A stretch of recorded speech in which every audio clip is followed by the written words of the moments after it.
So'nggi kunlarda O'zbekiston Respublikasining ayrim hududlarida shamol bilan bog'liq hodisalar kuzatilmoqda.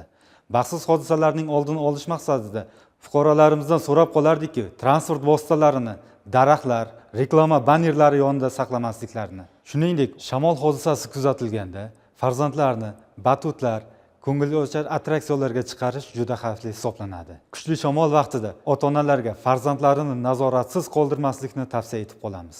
Bundan tashqari, respublikamizda hozirgi kunda yog'ingarchilik bilan bog'liq hodisalar kuzatilmoqda. Favqulodda vaziyatlar vazirligi hamda hamkor tashkilotlar bilan hamkorlikda sel, toshqin bilan bog'liq holatlarni oldini olish maqsadida o'zan tozalash ishlari olib borilmoqda. Bundan ko'zlangan asosiy maqsad esa toshqin suvlari, sel oqimlarini xavf-xatarsiz o'tkazib yuborishdan iborat. Bahor mavsumida tog' va tog' oldi hududlariga dam olishga chiqqan ota-onalar farzandlarini nazoratsiz qoldirmasliklarini so'rab qolamiz.